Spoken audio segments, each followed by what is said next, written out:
So anyway, I was just laughing because just like earlier today, I was having a conversation with one of my sons in which I was explaining the wise parable about counting your chickens before they hatch, and I was just kind of laughing at myself as that apparently came back to bite me here tonight.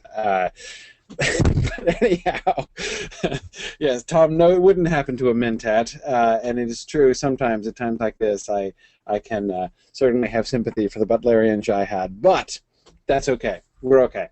Mentats may be awesome, but they would not permit us to have these classes together, so I'm just as glad that we have those things. Anyway, all right, so tonight we are going to discuss the action-packed end of the of Book One, and there's certainly lots and lots to talk about here at the end of Book One. In fact, I was kind of looking over again the chapters that we're discussing tonight. I was just like, man, there's no way. Fortunately, I was sufficiently foresighted to schedule a class next week in which we don't have more reading to discuss. What I would like, what I strongly encourage you guys to do is send me questions. I would love to answer. I know that many of you have had questions. I know a bunch of you have had observations that I haven't been able to address in in the class. There have been many of you who have been attending, and we have almost 50 people again tonight. And I know you guys are writing comments generally faster than I can totally keep up with. So I know that there are lots of good questions, lots of good ideas that have come through that I've missed or skimmed over. So please do. Send me questions that you have. If you have really long, I know sometimes when I ask for questions, people send me really long things, which are really interesting. But that's not the best place to get, because I mean I'll read them, but then nobody else will. If you want the opportunity to sort of throw out a theory or sort of explain your take on something that we've been talking about in class, I really encourage you to do that. The best place for that is on our discussion forums. We have a discussion forum set up just for the Mythgard Academy classes. So there should be, there'll be a place there where you can do that, and then you guys, other people can read it and comment on it. That'll definitely be the best place to do that. But if you have any questions or suggestions for topics to look at, definitely send those to me by email so that I can have those and be able to look through them before next week. On the offhand chance, stray, it's practically it's a mere possibility. But anyway, in case we don't get through everything I want to talk about tonight, we'll finish that up next week too. But I hope that we will have some time to talk about other issues and questions. Sarah Lagarde has just mentioned the Princess Irulan quotes at the beginning of each chapter. Yeah, that'd be great. Maybe we can look at those. I want to be looking at those sort of in the big picture. I definitely want to come back to those at the end. But Sarah, maybe that does make sense. Maybe I've built in a pause at the end of each book. That is an extra class session. So maybe that actually would be a good tradition to start, Sarah. Pause at the end and look back at the Princess Irulan bits at the beginning. I think that's a good idea. So Sarah, if you could email me just to remind me, make sure I don't forget that, I'd appreciate that. So yeah, so please do send me emails, and we'll get to as many of those as we can. In the meantime, I decided, and this may spawn further emails perhaps, but I want to spend the majority of our time looking at the last scene in Book One. There's of course a lot to talk about. We've got the confrontation between Jessica and Thufir. We've got the final betrayal and the death of the Duke and the near assassination of Baron Harkonnen and lots of other things that we could be talking about. But I really want to focus on that last scene, that is Paul and Jessica in the still tent in the final chapter of Book One. There are a couple bits that I didn't want to miss entirely, things that I wanted to touch on kind of in passing, as I just kind of sort of skim lightly over those first few enormously important action-packed chapters. But I really want to dig, thinking about this carefully, knowing there was no chance I was going to be able to cover everything I wanted to talk about, I decided where I want to spend the bulk of my time is very carefully going through that last chapter, because I think it's something that really rewards careful and slow thought. What is happening with Paul and what we see going on there in that last chapter? It's one of the places I think I've heard many people complain when they talk about Dune. I've heard many people complain that they quite dislike Paul Atreides, that they just find him a sort of repulsive or irritating character. And I can understand that to some extent, but I think sort of the strangeness in Paul, the thing that makes Paul so hard to kind of cope with, so hard to relate to in the way that people tend to want to do that. And many of you who've been listening to me for a long time will understand the tone of voice in which I say that. But let me explain for those of you who are newer. It's one of my personal pet peeves as a literature professor that one of the only ways in which modern readers are trained to experience a work of literature is by personally relating to the characters. It's a kind of assumption which is almost unexamined by many, many people. I mean, I remember being asked by someone that when I happened to mention, for instance, that I really love Jane Austen, which I do. I love Jane Austen's novels. She's a fantastic writer. And I remember I was asked, so I was speaking with a woman about this, and she asked me, when you read Jane Austen, what characters do you relate to? And I was like, what are you talking about? And she's like, well, because I've always, I always relate to the heroines, and it was always really meaningful for me, and that's why I've always loved Jane Austen so much. And I'm like, well, yeah, sure, I can certainly understand that. She's like, well, so, like, when you read them, do you relate to the heroes? Like, do you relate to Mr. Darcy? And I'm like, well, I mean, I guess kind of a little bit, but really Elizabeth actually is the one that anyway, the point is, if you're reading literature and all you're looking for is somebody who looks like you, if you are just trying to find a place to sort of anchor yourself, a place that looks like you, that sort of feels familiar, you're missing so much of literature. It just really bothers me. Anyway, that's a talk for another time, but I do think that Paul Atreides is very challenging for people who approach Dune from that point of view. If you're looking to relate to the protagonist, if you're trying to connect sort of emotionally with Paul, it's hard to do. And this is the chapter where that moves from challenging to nearly impossible. Again, if you're just sort of thinking about it in that kind of, again, I can understand what that character is going through kind of way, because I don't think any of us really can relate firsthand to what Paul's going through there at the end of book one. At least I rather hope none of us can relate to what Paul's going through at the end of that chapter.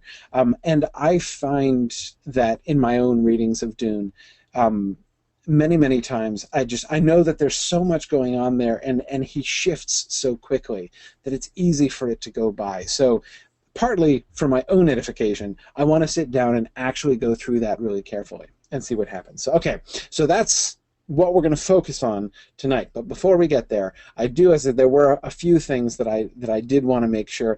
Some of these are things that we've been looking at, and I want to sort of continue focusing on, and some of them are sort of a little bit more fun. I'm going to want your help on many of these things, by the way. But anyway, so here first, just a few passages I wanted to bring up before we get to Paul and Jessica. Okay. First, this is two passages I wanted to mention from the conversation between Thufir and Jessica. So this is, well, you can tell where it is. You accuse me of whispering baseless suspicions? That's Thufir, of course. Baseless, yes. You'd meet this with your own whispers? Your life is compounded of whispers, not mine, Thufir. Then you question my abilities? She sighed.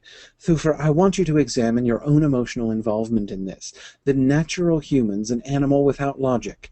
Your projections of logic onto all affairs is unnatural. but suffer to continue for its usefulness. You are the embodiment of logic, a mentat, yet your problem solutions are concepts that, in a very real sense, are projected outside yourself, there to be studied and rolled around, examined from all sides. You think now to teach me my trade? He asked, and he did not try to hide the disdain in his voice. Anything outside yourself, this you can see and apply your logic to it, she said.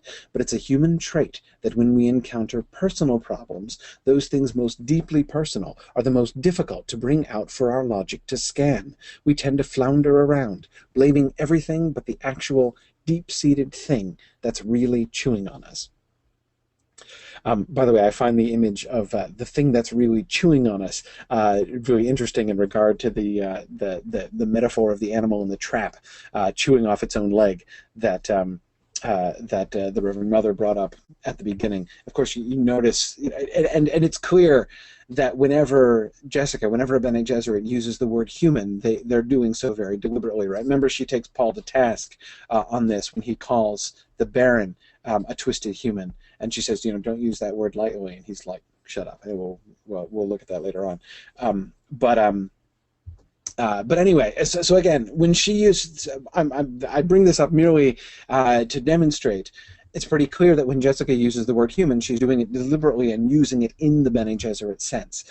So notice what she's suggesting about the mentats now. I remember the passage we looked at back in the first class when the Reverend Mother was telling Paul about the Butlerian Jihad and what happened afterwards, and the schools that began to be formed in order basically to sort of tap into, in the absence of computers, right? Computers having been abolished, sort of to tap more fully into human potential.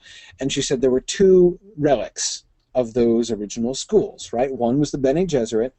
And I have to admit, I remember, from the first time I read the book, and sort of continuing, depending on how long it's been since I've read the book, when I read it again, I generally expect her to say that the other one is the mentats, right? Because the mentats are the replacement for the computer. So I sort of, and at the, we've already gotten, a sort of a glimpse of the mentat versus Bene Gesserit thing, So so there are two remnants, the Bene Gesserits and the men, but she doesn't say the mentats, right? So it's not the mentats who are the other ones. The other is, do you remember who's the other one? It's the Bene Gesserits and not mentats. The Spacing Guild, exactly. Good. Chris and Sean and Tom all remember. The Spacing Guild. Those hidden figures. Remember Paul speculating? Are they? Do they even look human? Right? Have they mutated? Are they really human beings anymore? Anyway, so apparently they are the other division in the mentats. Who are the mentats? Well, the mentats don't seem to count. Remember, Paul's wondering whether the Spacing Guild people will still look human. What about mentats? Are mentats human? Right? In the Bene Gesserit sense, it seems like the answer is no, right? And yet Sean is right. Sean is pointing out that she says that only two remain of the original schools. Yes, presumably the mentats, the mentat schools would have come along afterwards. But again, I think it's interesting that that's not the divide, right? The divide is not between the Bene Gesserits on the one hand, the mentats on the other hand. It's the Bene Gesserits and the Spacing Guilds, and the mentats are just kind of extra. And I think my understanding of this is that they are, in this sense, lesser. Again, look what her emphasis here, her emphasis on, the emphasis with the italics there, the natural humans, an animal without logic. Your projection of logic onto all affairs is unnatural. In forming a person to be a mentat, in giving a person mentat training, you are, to some extent, according to Jessica's terms, dehumanizing them, right? They are supposed to, this is why, and you can hear this in the language that they use, right? That's both used about them and that they themselves use. When we've heard both Thufir and Piter de Vries talking about this, right? And whenever they are being engaged on a personal level, right? When their emotions are being brought into play, they start saying things like, "You're trying to impair my efficiency," right? Um, I can't do that. I can't afford that. As Philip Lord says, mentats are tools. Exactly. Um, and I think it's interesting, it's sort of important to remember that the mentor. So in this scene, when we get Thufir versus Jessica, to some extent, this is these two, with the exception of Paul, but Paul's in a different category, both because he's the heir and because he's younger. Thufir and Jessica are the two great poles in the Duke's life, right? Think of Jessica talking about the two, the Duke being two men. There is a sense in which sort of Thufir is the not in charge of, but he's like the advisor of one of those men, that is the Duke, and Jessica is the advisor of the other, right? Or the two of them are connected. Remember how much respect Thufir has for the old Duke and for the old Duke's father, right? He's been in the Atreides family for 3 generations. Thufir has, and the old Duke, who is despised by Jessica, is clearly admired by Thufir. Um, so yeah, yeah. It's clear that his being logical and sort of suppressing his human desires is a necessary thing for his trade. But it's also clear that Jessica is correct here. Nothing is more obvious in this conversation between Thufir and Jessica than that Thufir is in the wrong, right? We know from the beginning, we've been told, so unless our narrator is really unreliable, which it turns out, we know that Jessica is not the traitor. In fact, we've been told all along that it's Yui, right? We know, so it's one of the consequences of the fact that so much was revealed to us in advance, right? We've been talking about the complete sort of oblivion to spoilers, right, that this book has. We've been told everything from the beginning. One of the consequences of that is that we know the answer, right? When the two of them are debating, and Thufir keeps saying, like, is there anything to forgive, right? And he's like, yes, I'm going to keep suspecting you. You've not convinced me, and he's not saying this, but he's not using those words. But his every statement says quite clearly, I'm going to carry on suspecting you. I believe that it is still possible that you are a spy. And we know he's wrong, right? We know he's wrong. So from the beginning, we have this conviction. Thufir doesn't come off looking really good here. And when she starts pointing at this here, right, you are encountering a personal problem, Thufir, right? You are, Thufir's been screwing up all along. It's really kind of interesting. I mean, we can see his side of it, as Nancy Fosberg points out. He's wrong in fact, but he's not making wrong decisions based on his information. No, it's plausible, right? It's not that he is exactly failing in his computations, exactly, other than the one glaring fact, right? That is, he is accepting it as an absolute given, that a Suk doctor cannot possibly be corrupted, right? Remember, earlier on in this conversation, he says, like, they talk about Yui, right? And he says it can't be Yui. We both know it can't be Yui. Why? Because Thufir, can certify that he really has received the Suk conditioning, right? The Imperial conditioning. Thufir is 100% confident in his information on that point, and he's right. He has received the conditioning, right? But he does not realize that the conditioning can be circumvented. But again, can you blame him exactly for that? No, not exactly. But nevertheless, he is making them, and we've gotten some clues to the problem that he's having. We don't know it exactly yet. Remember in that first scene with Thufir, the one with, where he's looking at the target dummy, right, and saying, that's me, right, there stand I. And he's sad. Remember, Paul asks him, why are you sad? Are you sad to leave this place? And he makes that speech about, no, people, you can be sad to leave people, but a place is just a place, right? Um, but remember, I pointed out at the time, the question was never answered. When Paul said, why are you sad? He evaded the question. He never answered it. But it seems to me unlikely that Paul was wrong to think that Thufir was sad. What's Thufir sad about? What is it that makes Thufir sad? But the more important thing is not the mystery of his sadness, but the fact of his sadness, right? Thufir has a personal problem. His emotions are engaged. His emotions are clearly engaged. We see a lot of emotion out of Thufir almost every time we meet him in this book so far. And I think that's interesting. I think that's important. Sean Hyde is not quite so willing as I am to give Thufir the benefit of the doubt. Sean says that he's always felt that Thufir's suspicions were devoid of logic rather than a product of it. Jessica is going to kill her Duke and son. For what reason? The Duke jumps to the correct conclusion that the letter is to sow suspicion on the woman he loves, but Thufir doesn't. Sean, exactly. I hear you there, and that's exactly Jessica's argument, right? She's saying that it makes much more sense. It is far more logical to believe that the rumor that you heard was a plant.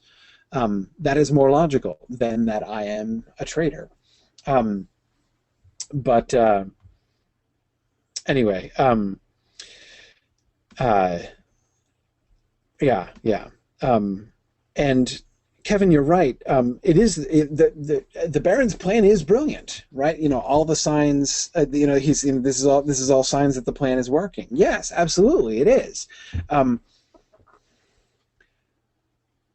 But here, I agree with Sean in the sense that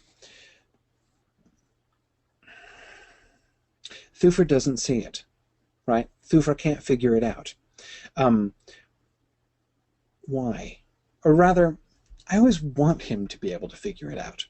They talk about Thufir Hawat. He's this legendary mentat who's been serving the Atreides family for so long.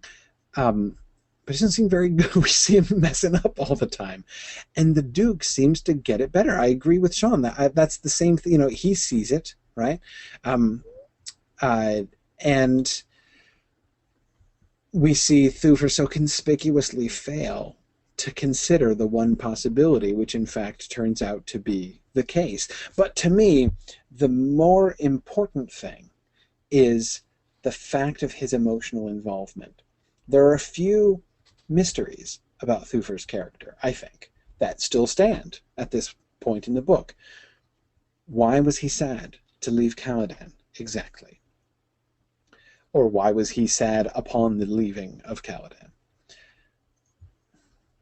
What's up with him and Bene Gesserit? Why does he hate Bene Gesserit so much? His suspicion of Bene Gesserit is pretty clearly one of the things that's impairing his efficiency where this thing is concerned. And Sean, this for me is I think the reason that he fails, the reason that the Duke can see the truth where Thufir can't, because Thufir has a blind spot when it comes to Bene Gesserit. Anyway, I think Doug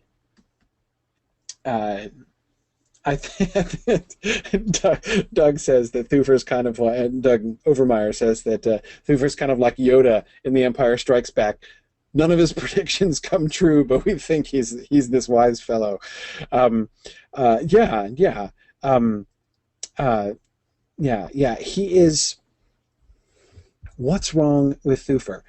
What is up with? Why is he so suspicious of Bene Gesserit, or perhaps even Jessica in particular? Right?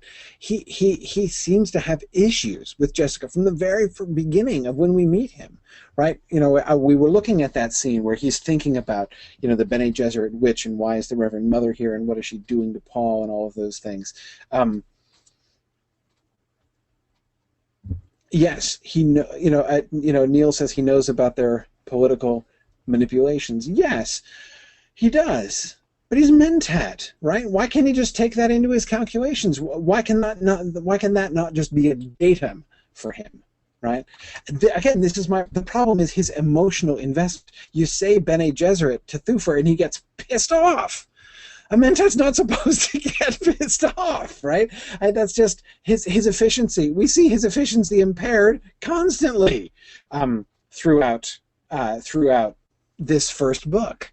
Why? What's up with that? Now, I'm not wanting to answer all of these questions just now because I think we'll get more data, which we need to consider impassionately and everything as we move forward.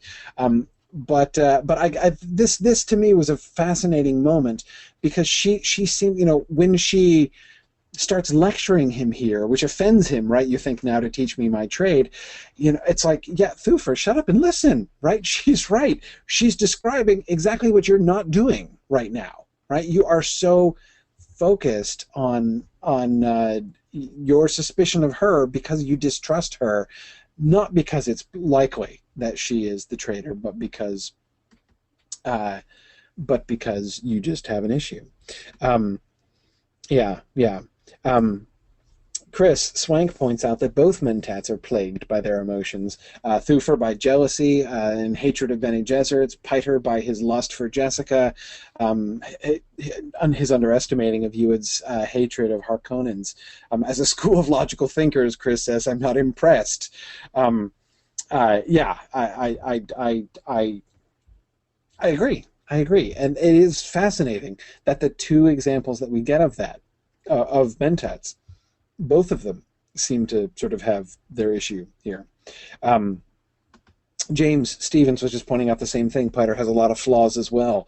Yeah, and Stephen Schoenwolf points out correctly. Remember that Piter is a twisted Mentat, right? That this is something the Baron has molded him in certain ways, but that's true enough to remember. But still, it's interesting to see. So let's hang on to that. We'll come back to this as we can continue to consider Thufir all the way through. And by the way, just to sort of a spoiler for the end, our conversation, where this conversation is headed, there are a number of things. One of the things that I find so fascinating and provocative about the end of this book is all of the questions that are not fully answered at the end of this book. And I think that this is one of them. I think there's going to be a lot of ground for us to cover, even at the end, in trying to understand, in retrospect, okay, what happened with Thufir Hawat over the course of this book. It's never going to be spelled out for us.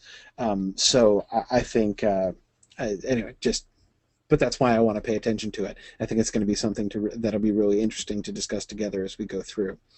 Okay. One more Thufir quotation, and I bet you suspected I couldn't resist this one. The end of their conversation. Then I'll pose another question for you. What does it mean to you that you stand before another human, that you are bound and helpless, and the other human holds a knife at your throat? Yet this other human refrains from killing you, frees you from your bonds, and gives you the knife to use as you will. She lifted herself out of the chair, turned her back on him. You may go now, Thufir. The old Mentat arose, hesitated, hand creeping toward the deadly weapon beneath his tunic. He was reminded of the bull ring and of the Duke's father, who'd been brave, no matter what his other failings, and one day of the corrida long ago. The fierce black beast had stood there, head bowed, immobilized and confused. The old Duke had turned his back on the horns, cape thrown flamboyantly over one arm, while cheers rained down from the stands. I am the bull, and she the matador, Hawat thought. He withdrew his hand from the weapon, glanced at the sweat glistening on his empty palm. He knew that whatever the facts proved to be in the end, he would never forget this moment, nor lose this sense of supreme admiration for the Lady Jessica. Okay, as Neil says, now we know the story, right? The true kernel, the true essence of this book that has been unfolded to us slowly. That is what really happened in the bull ring with the old Duke, right? We've gotten lots of hints, and here we go. Um, yeah, Tom Hillman points out, but the bull charged and killed the Duke, and he doesn't kill Jessica, right? Yeah, I'm the bull and she the matador, but he doesn't do it, right? Um, yeah. Yeah, fascinating, isn't it? Interesting that he identifies himself with the bull. Um, yeah, yeah. Um, Brian Fattorini points out he's perhaps a little more human than animal after all. Yeah, yeah. Though Kevin points out that she is the human of the situation. Yes, exactly. He sees himself in the bestial role, right? He recognizes that he is the bull and she's the matador, and that seems to go along with her implications about him being unnatural, right? Him not acting like a regular human, and yet. As Brian was just pointing out, I think very fairly, the choice that he makes shows he's not going to live up to that, right? There may be no difference between the bull and the matador. Um, as for, it doesn't really matter which side of the hall you put them on, right? There's no real difference, but he pulls away from it. Um, yeah, yeah. Um, Jonathan Spencer points out, but Jessica refers to herself as another human, which suggests that she sees Thufir as human. Yeah, Jonathan, that implies to me that the bull ring metaphor is really in Thufir's head only. I don't think she's thinking of the old Duke here, right? She's certainly not thinking of herself in the role of the old Duke. I mean, again, think of the irony of that, how much she loathes the man, right? And for her to be cast into that role in Thufir's head, crazy. But yeah, this is clearly, she's not seeing it that way, right? She has seen this as an exchange between two humans. Um, but yeah, Kevin Morgan points out a bull is goaded by his feelings of rage towards the wrong target to his death.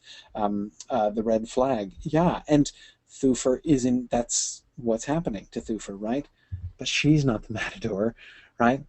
The Baron Harkonnen is the matador here, not her. Um, he is being goaded. Um, he is being invited to, charge. And that's anyway. He's wrong about that. But as Brian Yoder points out, also the fascinating thing at the end, right? He would never lose the admiration for what she did, whatever the facts proved to be. If she was not the traitor, this was a fantastic way to show it, and if she was the traitor, what a fantastic way to hide it, right? In fact, I think also his metaphor of the bull ring shows that he's convinced that she is guilty, right? Why? Bravura. If she is the traitor, what she just did is an act of bravura, as Tom Hillman just said, worthy of the old Duke, right? It got the old Duke killed. And I think perhaps he's thinking that it's going to get her killed. He's not going to do it right then, right? Um, but yeah, good. Erica Henson was just saying the same thing too about the bravura. Exactly. But again, he's misunderstanding. Anyway, let me go on. Here's this next one. I love this passage. This is the beginning of the chapter in which the betrayal occurs. So Leto is coming into the house, and he's like got minutes before he's going to be betrayed to his death. Okay. Leto stood in the foyer of his house, studying a note by the light of a single dispenser lamp. Dawn was yet a few hours away, and he felt his tiredness. A Fremen messenger had brought the note to the outer guard just now as the Duke arrived from his command post. The note read, "A column of smoke by day, a pillar of fire by night." There was no signature. What does it mean? He wondered. The messenger had gone without waiting for an answer, and before he could be questioned, he had slipped into the night like some smoky shadow. Now, my question. What does it mean?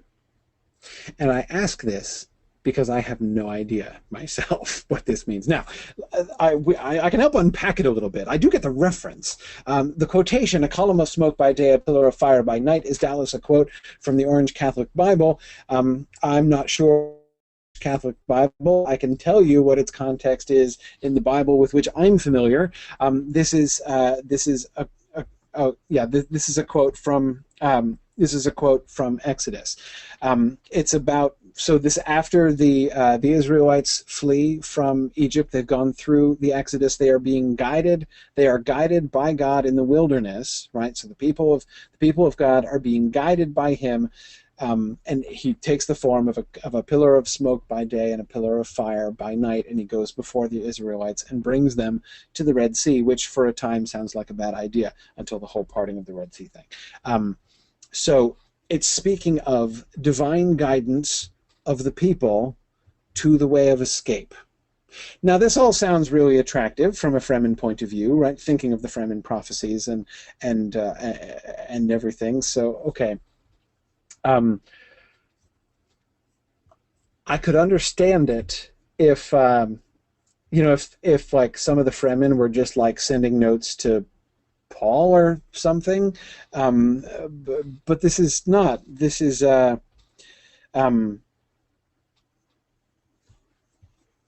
note to the Duke. Trevor Brierley suggests maybe it means flee, since the Israelites had to flee before they would see the column of smoke and the pillar of fire. Yeah, it's post-Exodus, that is post-departure from Egypt. Pre-parting of the Red Sea, post-departure from Egypt. So, yeah, we can understand this as a message that just means get the heck out.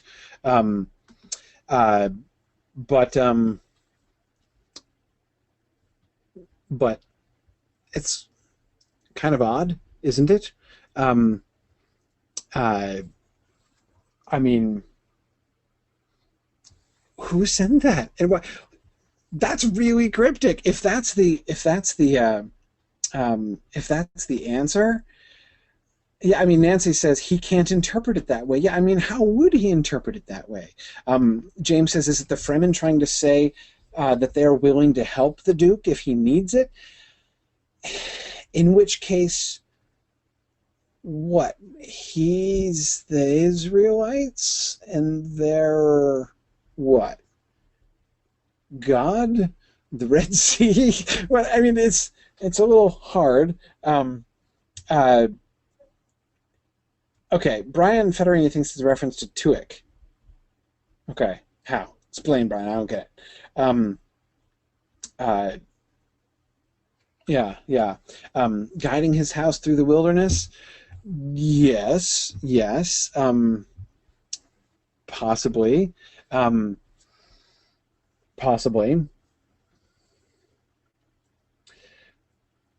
There are a couple levels on which I'm trying to understand this passage. And on both levels, I'm failing to understand this passage. One is simply the plot level. That is, to the best of our understanding, what are the people involved thinking, right? The Fremen who sent this note. Who were they? What exactly are they trying to say? And why did they think this would be an effective way to say it to the Duke? And the Duke, how is he understanding this? He's not, apparently, understanding this, as he is asking, what does it mean? So that's one level in which I want to understand it. But the other level in which I want to understand it is, how does it work within the overall structure of this story? Why do we get this bit? This is one of those passages that always really stands out to me in a book like this. And it stands out to me because it seems totally unnecessary. Nothing comes of this, right? It's not... it's one of those things that's just kind of tossed out there, right? It has no impact on the plot whatsoever. But there it is, right? And the whole biblical quotation, and in particular, I mean, the kind of tantalizing relevance in a general sense of that particular biblical allusion in this context, right? That the idea of the deliverance from the people from oppression into the, and then being led out into the wilderness. That, that all seems tolerably relevant. You add the fact of the sort of the messianic stuff with Paul, and so if you think of the Atreides as the Israelites, it works. If you think of the Fremen as the Israelites, it works. So that all seems to, again, it's sort of tantalizingly relevant, and yet I don't feel like I can fit it confidently into the whole overall structure. It's I don't have a satisfying reading of this passage, and it bothers me that I don't. So anyway, um, Brian Federini says, it seems to me to be related to Kyne's hopes for the Atreides. Um, yeah, that seems likely. I mean, my answer to the question, who sent the note? It's got to be Kyne, or I mean, or at least it's got to be happening with Kyne's approval at the very least. We saw at the dinner party one of the primary things which happened at the dinner party. Many things occurred, but one of the clear turning point events of that dinner party was essentially the loyalty. Kynes made his choice at that dinner party. That was relatively clear that he is acting in the context of that dinner party. He is already acting in defense of the Atreides at that point. He's not outwardly committed himself to anything there, but he's clearly his change of heart. He was already having leanings before, but his change of heart has happened. This kind of, a Fremen is not going to send a message like this to the Duke without at least Kynes' knowledge. So Liet clearly, is either the source of it or approves of it. But anyway, yeah. See, Brian says the column of smoke reminds me of the Desert Storm that Paul flies into. Brian, yet also reminds me of the dust cloud from from the spice crawler as well, right? Lots of things. The pillar of fire. We get several things which are reminiscent of that. Not the least of which will be the explosions from the artillery that's about to break out in the night. But yeah, see, again,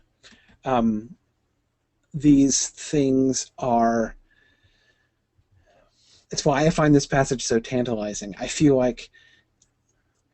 Not only do I feel like this must be important, I have this kind of sense, this kind of instinct that this passage could be pivotal, could provide the key to a particular reading of this text, which would be really, really cool. I just can't sort it out yet. I haven't. Again, it all seems to kind of fit, but I don't know how. Maybe someday, maybe when I read this book a couple more times, it will come to me. Nancy Fosberg is teasing me. My instinct for significance. Yeah, it is kind of like that, actually. Paul White has an instinct for rightness, and I have an instinct that this passage is important. Yeah. Yeah.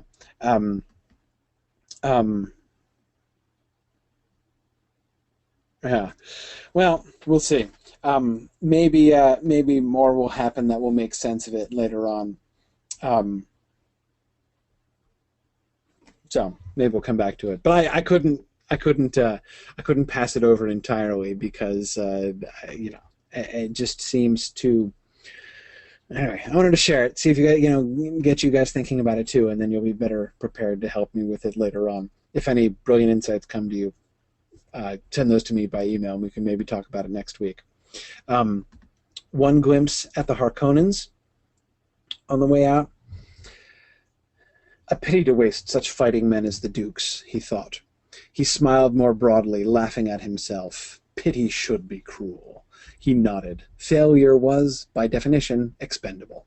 The whole universe sat there, open to the man who could make the right decisions. The uncertain rabbits had to be exposed, made to run for their burrows. How else could you control them and breed them?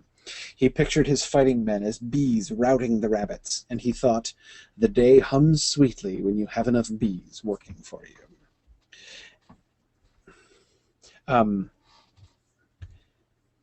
Isn't that odd now? What a strange metaphor, isn't it? He pictured his fighting men as bees routing the rabbits. Um, yeah. Nancy Fosberg says the Bene Gesserits are all about breeding. The Baron is about evolution.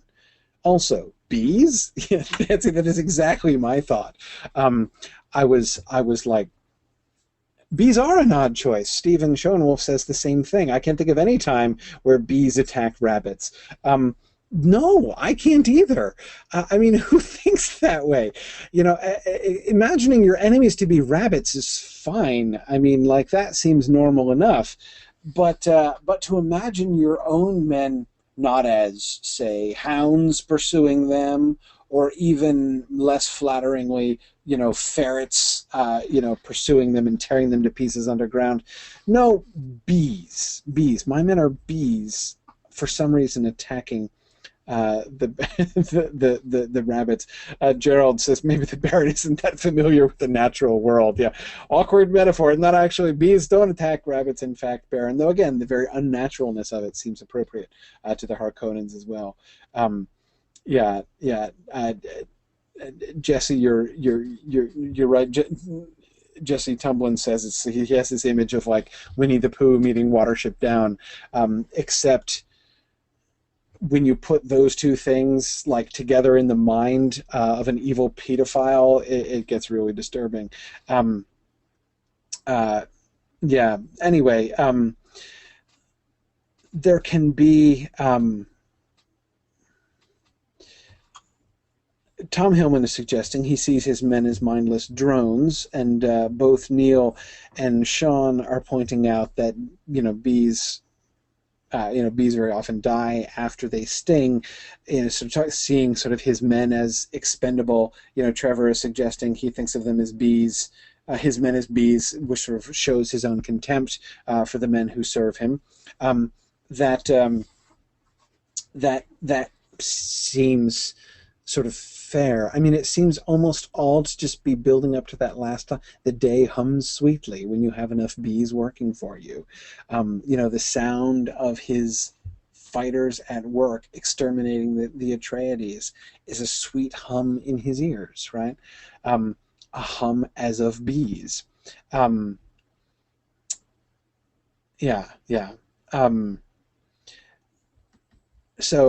Tom points out, the Atreides men are taking refuge in holes in the ground. Yeah, I agree. The rabbit metaphor works. Oh, that's all perfectly fine. It's the bee metaphor that's the problem. Again, not even hornets or something genuinely aggressive, but just bees. Anyway, so certainly. It's certainly another way to sort of distinguish the Baron Harkonnen from Duke Leto, of course. You think of the respect that Duke Leto has for his men, and how much he cares for his people, the thing which initially starts to win kinds over. There couldn't be, howsoever unclear the Baron's metaphor might be, his own attitude towards his men is made, I think, quite clear by this, but anyway, it does seem to sort of suggest. Now, Kevin is onto an interesting theory here. Kevin says rabbits are larger and more able to defend themselves. In theory, the bees are a nagging, dangerous pest. It is almost like he recognizes that, like one-on-one. I mean, if somehow you could convince the principals involved to engage in such a thing, if you really had a death match between a rabbit and a bee, I'm thinking the rabbit takes him, right? I mean, especially, being a fan of Watership Down, I mean, there's no question. But anyway, that would be so it's perhaps there's a kind of recognition here. He's not, if he just said like, the Duke's men are rabbits and my men are ferocious hounds, that would be dumb and untrue, and would know it to be untrue. He's not winning this battle because his warriors are so intrinsically superior. he's not going into this with this, oh, any one Harkonnen soldier is the equivalent of 5 puny Atreides soldiers. He knows that that's in fact untrue, that the Atreides men are better one-on-one than his men. He has just trapped them. They are uncertain rabbits, as Stephen Schoenwolf was pointing out, the emphasis on the word uncertain. The uncertain rabbits had to be exposed, made to run for their burrows. Yes, they were larger and stronger, but they were uncertain. They were jumpy, and they took flight when the swarm of bees attacked them. And as Roy points out, his emphasis is on when you have enough bees. When you have enough bees working for you is when the day hums sweetly. So, and of course, they make honey for you. Anyway, so I for several, one, I found that metaphor fascinating, but again, just to sort of I wanted to kind of throw this into the mix of different grids that we've been looking at, right? We get a little glimpse of the Baron's grid here, how he looks at the world, how he assesses people, notice how he sort of contradicts himself there. A pity to waste such fighting men as the Dukes, but then failure was by definition expendable, right? But they failed, right?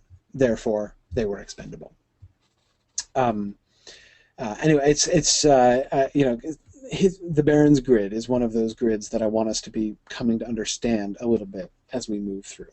And of course, as Tom points out, animal imagery, right, which shouldn't surprise us at this point. All right, one more, and then we'll get to the scene that I really want to talk about. Okay. I can't just leave. Having spent the better part of 2 weeks on Duke Leto, I couldn't just not talk about his death scene at all. Leto sensed memories rolling in his mind, the old toothless mutterings of hags, the room, the table, the Baron, a pair of terrified eyes, blue within blue the eyes, all compressed around him in ruined symmetry. There was a man with a boot-toe chin, a toy man falling. The toy man had a broken nose slanted to the left, an offbeat metronome caught forever at the start of an upward stroke. Leto heard the crash of crockery, so distant, a roaring in his ears. His mind was a bin without end, catching everything that had ever been, every shout, every whisper, every silence. One thought remained to him. Leto saw it in formless light on rays of black. The day the flesh shapes, and the flesh the day shapes. The thought struck him with a sense of fullness he knew he could never explain. Silence. This is one of the most fascinating moments to me of our shifting narrative perspective, right? This glimpse into the Duke's mind in his very final moments. There are things we could talk about here. Piter's eyes and the ruined symmetry, the guard captain's broken nose as an offbeat metronome, his mind as a bin without end, catching everything. These are all things that would be worthy to talk about. What I mostly want to touch on before we move on to Paul is that last thought, right? A great deal of narrative pressure is put on that, right? Everything that had ever been, every shout, every whisper, every silence. End of paragraph. And I always think he's dead. But then, wait, no, he's not dead yet. One thought remained to him. Okay, the one thought. Leto saw it in formless light on rays of black. Okay. Spotlight on the thought. The day the flesh shapes, and the flesh the day shapes. The thought struck him with a sense of fullness he knew he could never explain. More spotlight on the thought. Okay. Yeah, Tom, you're right. We shouldn't pass over that entirely. The everything that had ever been, every shout, every whisper. Tom Hillman is pointing out it sounds like what the Kwisatz Haderach can see. He too is the part of the genetic engineering of the Bene Gesserit. Um, he is one generation removed from the Kwisatz Haderach. I agree that that's an interesting thing. Um, what do we do with this? What do we do with this? Kevin Morgan points out, as is the Baron. Yep, two generations removed. But yes, yes, yes. He's close. He's close. The day the flesh shapes, and the flesh the day shapes. What does it mean? What is Duke Leto's final insight as he dies? Tom Hillman says the day and flesh shaping each other, he's thinking of Paul. That seems likely. That seems likely. Um, you've got the two things, right? Now, let's simplify it, which might be unfair, but we'll do it anyway. Forget flesh for a second. If we take flesh for the moment to be, being used metaphorically, or more accurately, being used synecdotally for a person, right? So we're talking about like the relationship between time and people, between the day and the person. Um, the day, the flesh, so that a day is shaped by the person, but the person is also shaped by the time, right? The person is also shaped by the day. Um, that certainly seems relevant, Tom, to Paul, doesn't it? Right? Even in the Duke's mind here, that sort of this final thought of how the time, he is going to shape the time, and the time is going to shape him. Or is it about himself, right? That is it about how he has tried to shape his day and how he himself has been shaped by it? Or is it a general insight into the fact that that's how all things happen, right? That there is this sort of mutual relationship. It's sort of a larger question about, as Patrick says, about destiny and free will. Some things are done to you, some things you do. Do you determine destiny and affect the destiny of others? Yes, the day is shaped by the flesh, but at the same time, the flesh is also shaped by the day. You're never quite as free as you think you are, and you're only given this narrow parameter in which to act. Now, let's think of the actual terms, because he doesn't talk about time and people. He talks about the day and the flesh. Notice how both of those things are kind of a simplification, right? Just sort of down to an element. Flesh is shaped by day, right? The idea of people, again, I assume he's thinking of people, and but he's thinking of them in a very detached, an extremely impersonal way. He's not even recognizing them as not as question of humans or animals. It's not even thinking of them as entities, but as substance, right? What they are made of, their flesh. Flesh is shaped by the day. This, of course, we will see this happening over the course of the book. All of the emphasis, there's already been some emphasis and will be more on the water fat flesh of the Outworlders, right? As their flesh will be changed, they will get the dried out, desiccated look that people on Arrakis have. Nancy Fosberg very appropriately says that flesh also makes me think of the Baron. Absolutely. Baron is certainly very fleshy indeed, right? That seems a quite fair association. The flesh shapes the day, but the day also shapes the flesh. The thought struck him with a sense of fullness he knew he could never explain.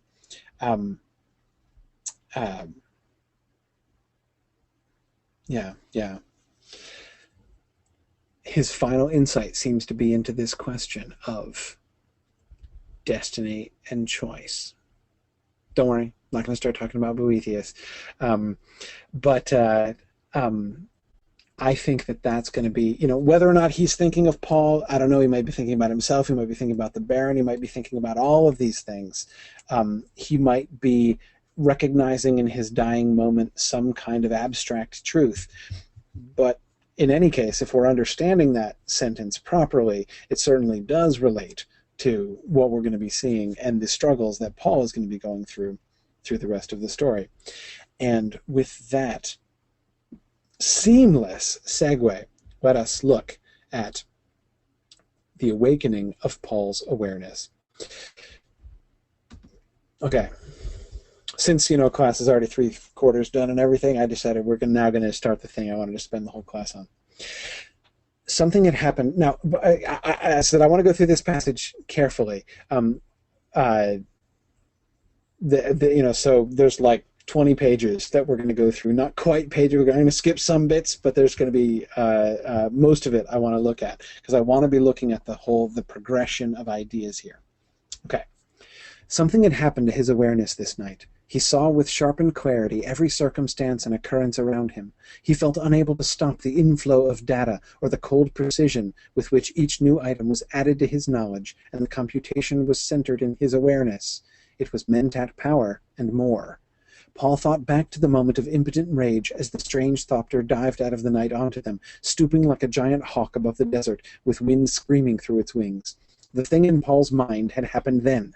The thopter had skidded and slewed across a sand ridge toward the running figures, his mother and himself. Paul remembered how the smell of burned sulfur from abrasion of thopter skids against sand had drifted across them. Right? All of these small data, right, he has logged. His mother, he knew, had turned, expected to meet a lasgun in the hands of Harkonnen mercenaries, and had recognized Duncan Idaho, leaning out of the thopter's open door, shouting, "Hurry, there's worm sign south of you." But Paul had known as he turned who piloted the thopter. An accumulation of minutiae in the way it was flown, the dash of the landing, the clues so small even his mother hadn't detected them, had told Paul precisely who sat at those controls. Okay. Sean says he loves the phrase accumulation of minutiae. I agree. I could say that phrase for a while. Accumulation of minutiae. There's something in the sound of it which is really cool. Okay. First, one of the things that I've heard objected to about Paul is people say, like, he becomes really insufferable. It's like, oh, Paul becomes like the Superman who knows everything, right? It's like, oh, and he can see all these things that his mother can't see, and like this is the point at which he becomes, this like totally unsympathetic Superman. Careful. We have to be careful about that. Notice that's not how it's described. Look at how this event is depicted for us here, right? First, we get that first paragraph in which his mental processes are described. And it's clearly described to be like mentat power, right? The inflow of data, cold precision, his knowledge and the computation, right? All of those things suggest mentat power. We've already been told that he's been being trained for a mentat, that he has that capacity, right? So, okay.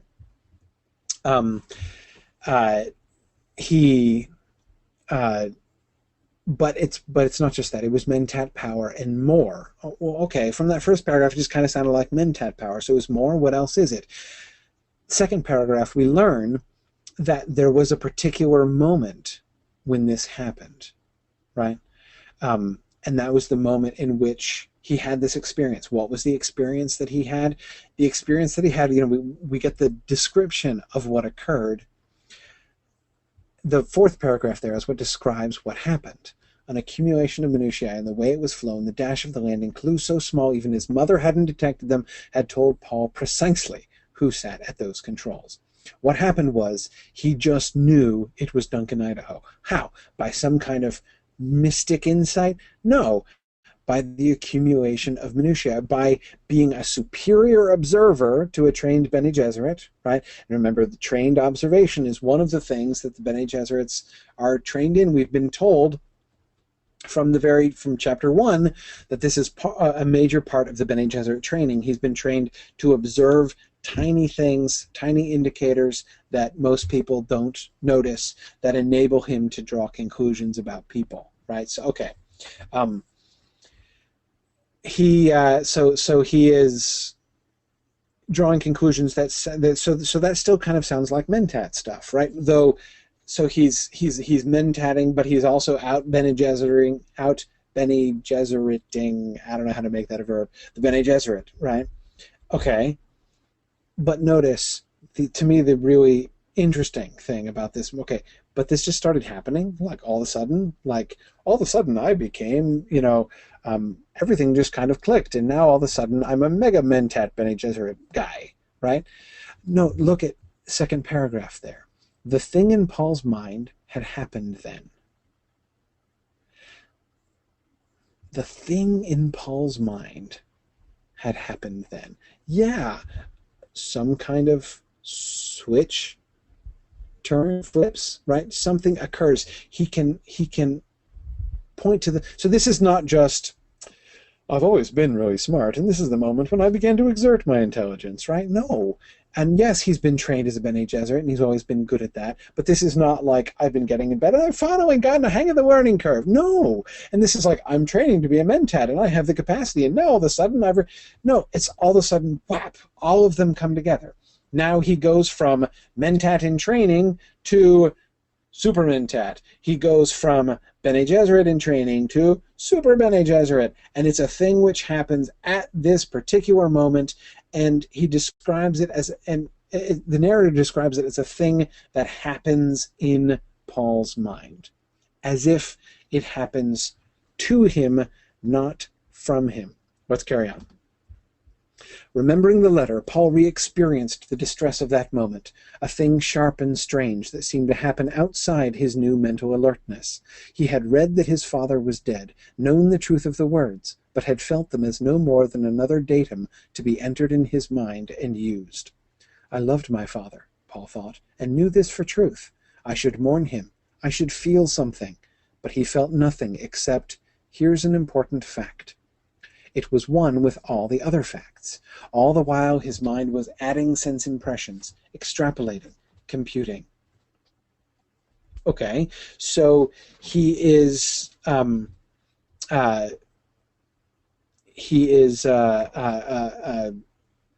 Now, hang on a second.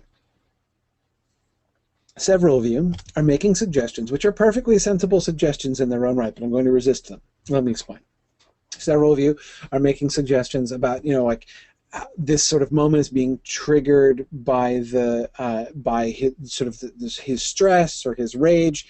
A couple of you are talking about sort of ways in which people respond, like he's going into shock, or he's, yes, we could do that, right? That is to say, we could apply psychology to Paul in this moment and use that as a grid. That is, use modern psychology as a grid through which to see Paul here. I would urge us not to do that, because that's a grid that we're imposing upon the text, and I want to make sure that we are seeing what the narrator is trying to tell us about what's going on with Paul. Don't forget, this is going to sound dumb, Paul's not a real person. Right? He doesn't have psychology. He is a character, and this is a moment in which something is happening to a character, and we have to keep ourselves focused not on how we would understand this if we were talking to a real guy and he were describing these symptoms. How would we understand that? Because that's not what's happening, right? What is going on within this story? And let's focus on what the text itself is here emphasizing. What kind of a grid is the text providing us to understand what's going on with Paul, if that makes sense? Okay, we're getting, again, all of these mentat cues, right? All of this mentat language that's being used, his perfect emotional detachment, right? Thufir Hawat would love that kind of, probably love. He would love it so much it would impair his efficiency. That kind of detachment, right? He has achieved not only excellent, in fact, superior or extreme mentat computational efficiency, but he has also achieved spontaneous and perfect, sort of absolute detachment, emotional detachment as well. Notice that this is sort of against his own will, right? He is wondering, I should feel something, right? He knows that he should be grieving, but he can't grieve, right? He is aware of the fact, he is examining his own feelings and is aware of the fact that he is feeling nothing. But he's aware of the fact that that is an alien thing, right? This is not like, I therefore come to the conclusion that I didn't actually care about my dad very much. He knows that he loves his father, right? He knows that he loves his father. He knows that mourning is the natural response to losing his father, that he should mourn, that he should feel something, but he doesn't. Again, something has happened to him. Notice what he re-experiences there. He re-experienced the distress of that moment. So when he remembers reading the letter for the first time, right?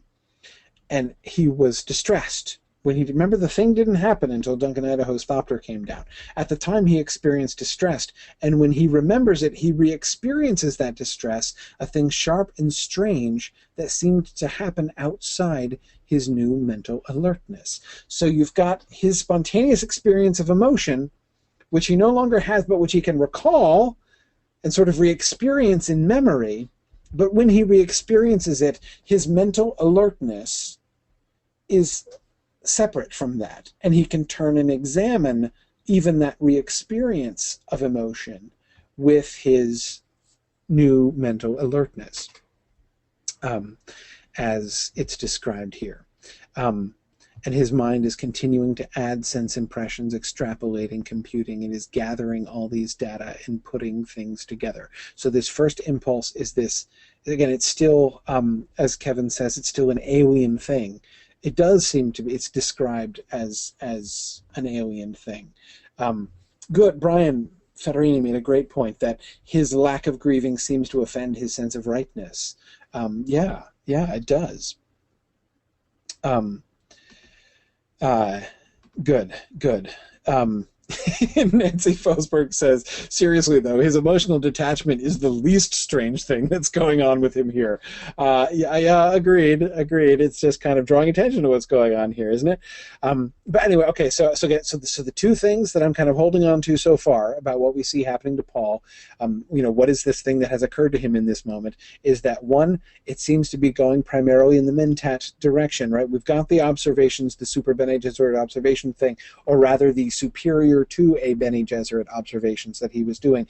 But that was data gathering, right? Feeding into the extrapolation and computation, helping him to figure stuff out. The ability to pursue chains of reasoning to their end and come to logical conclusions, not just to figure out like what has happened, but to see possibilities and potentials, right? To figure out, to weigh probabilities and decide what is the likeliest, all of these things which a mentat is supposed to do. That's why you have a mentat, right? That's Thufir's job, is to figure this stuff out.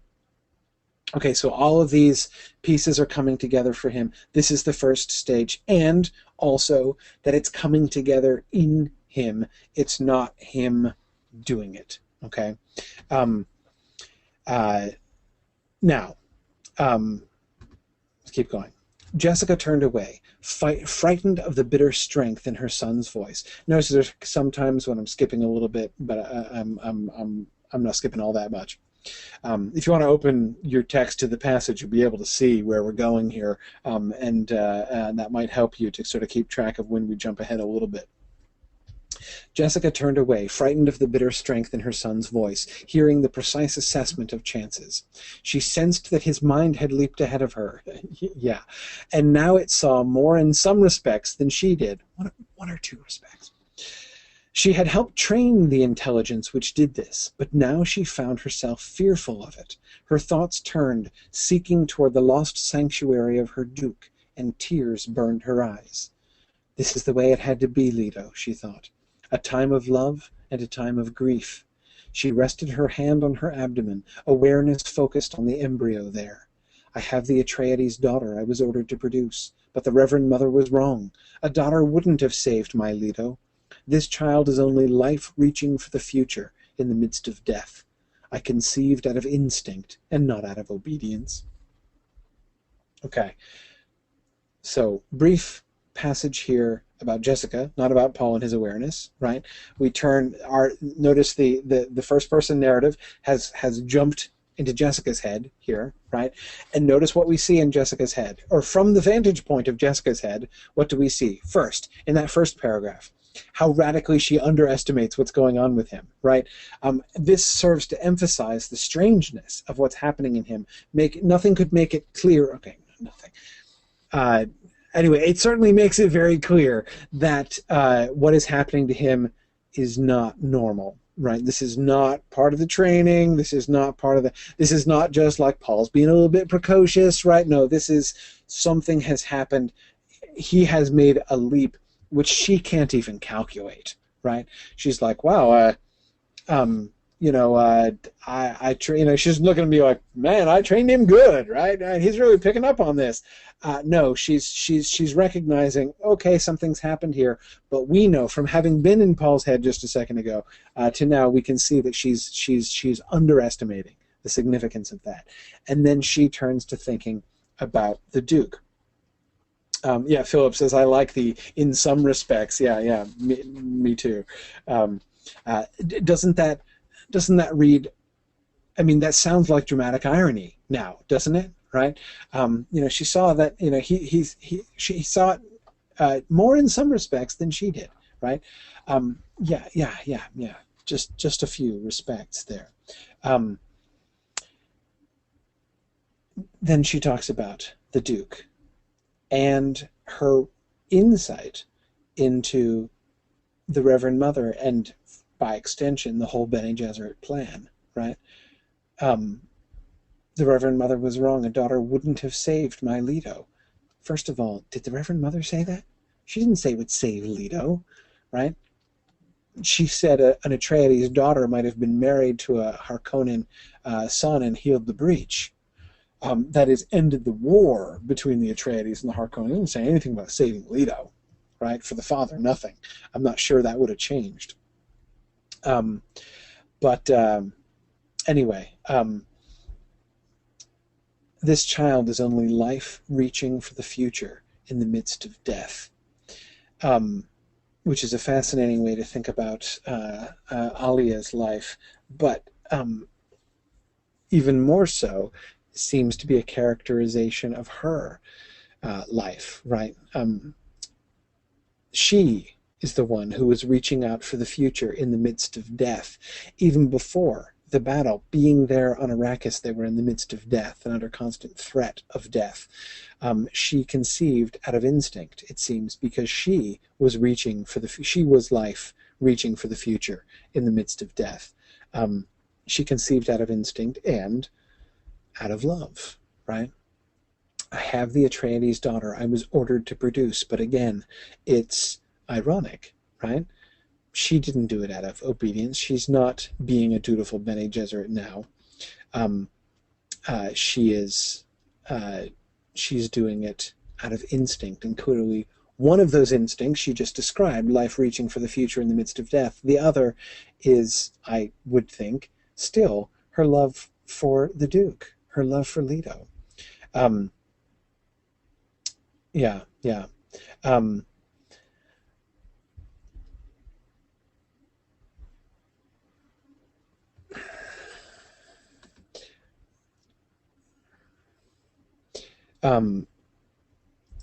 Nancy Fosberg makes another good point. She says, throughout this scene, Jessica transforms from a really powerful person who's on top of everything to, I don't want to say an incompetent mess, but maybe Paul would say so. The gap.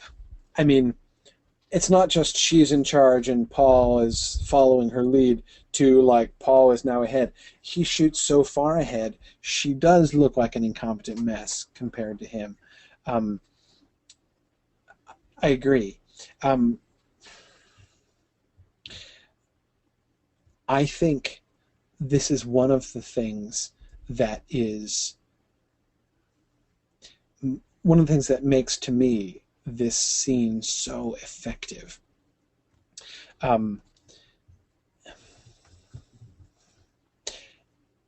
We could read this scene and say, here's Jessica's character being demoted, right?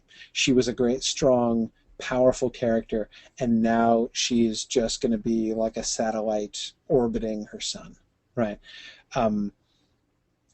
Yes, I mean, to some extent, of course, that's true, but it's only because her son has gone nova here. But more importantly, I think about the effect of this, right? And here again, I go back to the effectiveness of Herbert's quite unusual narrative technique, the way he keeps zooming in and out of people's heads like this. Getting Jessica's thoughts here, it's a little refreshing, right? Paul's new awareness is really strange, and it feels very alien. Even the prose describing it, and focus on how this goes and look back at the last passage, right? I loved my father, Paul thought, and knew this for truth. I should mourn him. I should feel something, but he felt nothing except, here's an important fact. It was one with all the other facts. All the while his mind was adding sense impressions, extrapolating, computing. Right? I just think stylistically, these clipped off paragraphs, these short sentences, and then we return refreshingly to a human mind, right? We now are using metaphor again, right? The child is only life reaching for the future in the midst of death. It's like we get a breath of human human perspective. Her feelings, right, for the Duke, her grief for Leto, compared to his like, I consider it fascinating that I am, feeling no emotion. I should be feeling emotion. What's happening to me? We don't know yet. But again, she gives us a kind of a reference, a frame of reference here, right? Again, part of that frame of reference is human emotion, and what she's thinking, even the extent to which she is underestimating what's going on, is itself, even in its way, kind of refreshing. Jumping ahead a little bit in their conversation. You're suggesting the guild itself controls this planet? Jessica asks him. She was so slow. No, he said, the Fremen. They're paying the guild for privacy, paying in a coin that's freely available to anyone with desert power. Spice. This is more than a second approximation answer. It's the straight line computation. Depend on it.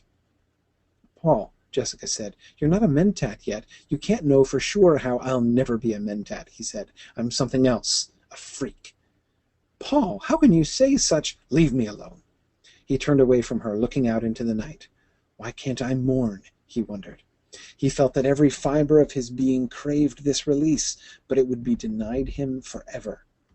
Jessica had never heard such distress in her son's voice. She wanted to reach out to him, hold him, comfort him, help him, but she sensed that there was nothing she could do. He had to solve this problem by himself. Okay. We see him mentatting again, right? And she notices it, right? Sort of confirming that our assessment of that has been right? We looking at this, we've been seeing mentat as we go along. She confirms, Paul, you're not a mentat yet, right? Confirm, it's like you're talking like a mentat, right? Again, it's more than a second approximation answer. It's the straight line computation. That's how mentats talk, right? Even though we've never heard a mentat say that, that's surely how they talk. And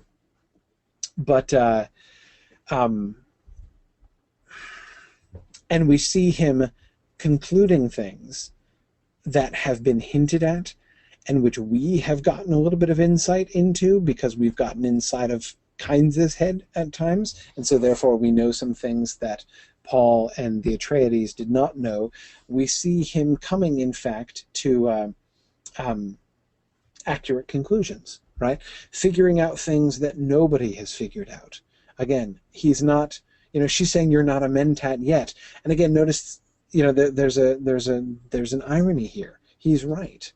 We know that he's right, or at least we don't know it with quite as much certainty as we knew that Jessica was innocent and not the traitor when she was being accused by Howitt. But again, we can be pretty confident that he's correct in his assessment here. And here she's thinking, you're still less than a mentat. And he's like, no, I'm not a mentat, and I'll never be a mentat. I'm something else. What is he? A freak. Okay, so he's just sounded like I have morphed into Mega Mentat, right? Including the perfect emotional dispassion. Both Nancy and Erica are pointing out that although he seems to be free of emotion, he can clearly feel anger and annoyance. Yes. But he can't mourn.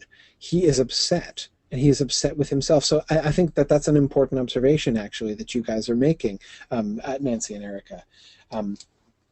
It's not true that he's just been made into the perfect mentat spontaneously, right? He's not a perfect mentat. He's very upset. Jessica can hear it, and presumably she's correct, not only because she's his mother, but because she's a Bene Gesserit, right? She had never heard such distress in her son's voice. He's really upset. This is presumably fueling, in part, his irritation and anger at his mother. And he's upset about the fact that he can't mourn. Therefore, we're being invited to recognize this is not just mentat dispassion. There's something else going on here. Why can't he mourn? He knows how a human being should act. He's being made into an unnatural human here. He is being cut off from his human response, the human response that he knows he should have, that he actively wants to have, and it bothers him a lot. What is happening to him? He does not know what he is. I'll never be a mentat. I'm never going to complete my training. But he doesn't know what he is. And he calls himself a freak. But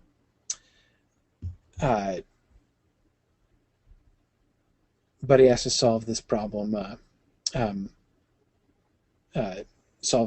by himself. Okay, so in what sense is he a freak? What's going on here? Okay. Paul's mind had gone on in its chilling precision. He saw the avenues ahead of them on this hostile planet. Without even the safety valve of dreaming, he focused his prescient awareness, seeing it as a computation of most probable futures, but with something more, an edge of mystery, as though his mind dipped into some timeless stratum and sampled the winds of the future. Abruptly, as though he had found a necessary key, Paul's mind climbed another notch in awareness. He felt himself clinging to this new level, clutching at a precarious hold and peering about. It was as though he existed within a globe with avenues radiating away in all directions, yet this only approximated the sensation. All right. His mind climbs another notch in awareness. Notice, this is the first time now in this passage that we've had any reference to prescient awareness. Prescient, the word which means, knowledge or understanding of the future, right? To not know or understand in advance would be sort of the literal translation of the word prescient. This is the first time this comes in. He's been computing, right? He's been observing and he's been computing, but that's all he's been doing so far. Or, again, this sort of transformation happened to him, but we didn't have anything like that. Now we do, right? He continues to compute. He saw the avenues ahead of them on this hostile planet. Okay, so again, this seems to be him computing what is likeliest to happen. Again, a good mentat should be able to do that kind of computation. What are the likeliest outcomes, considering all of the factors involved, and which paths are the most likely, which ones are likely to, what consequences are likely to flow from each one. Again, these are computations that a mentat should be able to do, not in order to be able to predict the future, but in order to be able to choose what is the best course to do now, right? The more data you have, the more you can put things together, the better able you will be to be able to choose the course that's likely to work out as you want it to, right? But then in that second sentence, without even the safety valve of dreaming, he focused his prescient awareness. What does this tell us? What does this tell us? What do we learn from that half sentence there? We get our first reference to his prescient awareness. So he's aware of the future. He has knowledge or understanding of what comes, of what's going to happen, and he knows it in advance. And yes, Philip, Lord, I agree. This safety valve, right? He's had dreams before. Again, we learned that in chapter 1. And many of the dreams that he has come to pass. He has prescient awareness. He's always had prescient awareness, but it has been unconscious, right? It's only come to him in dreams.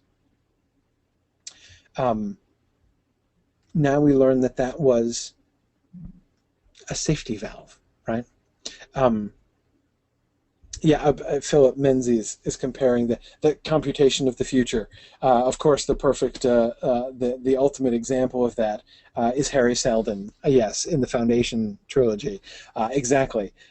Harry Seldon was clearly a superior mentat who computed all of the likelihoods of things. Exactly.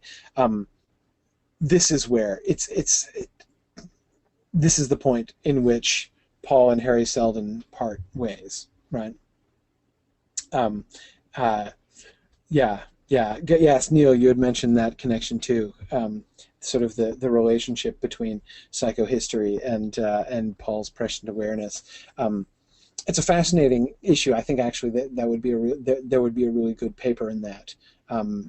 To be thinking in some concrete ways, comparing and contrasting Harry Seldon's psychohistory with Paul's prescient awareness. Certainly a lot to be done there. But we're not going to do it now because we haven't read the Foundation trilogy, and that's not what we're talking about. But it is an interesting connection and a good illustration of what I was talking about. However, carrying on here. Without even the safety valve of dreaming, he focused his prescient awareness. He's always had this awareness. The dreams were a safety valve, right? They were the, what does a safety valve do? It enables you to, sort of release pressure to keep it from building up and exploding, right? That's what the prescient dreams were. Well, so what? It's exploded now, right? His prescient awareness now comes within his conscious mind. But notice he still sees it in mentat terms. He sees it as a computation of most probable futures, but with something more, an edge of mystery. So it's not just mentat stuff. There's something else to it. What is it like? Well, it's as though his mind dipped into some timeless stratum and sampled the winds of the future. So the stratum, right, gives us the metaphor of layers of things, right? So you're dipping down into the layers of time, sampling the winds of the future. So it's not, notice that's not a visual imagery, it's like a tactile imagery, right? Dipping down through the strata of time. And there's an edge of mystery. Again, it's not just logical computation. There's something else here. There's some other kind of perception involved, some other experience of the future. And with that recognition, his mind climbs another notch in awareness. Notice the metaphor of him clinging, clutching at a precarious hold and peering about. What am I, right? I'm a freak. He doesn't understand what's happening to him, right? Again, he's not doing this. This is just all unfolding in his mind right now, right? Where is he? What is he doing? Who is he and what's going on? When his awareness climbs up, he begins to, he begins to be able to sort of understand where he is. It's as though he existed within a globe with avenues radiating away in all directions, so he can see all of these things, right? Okay. uh,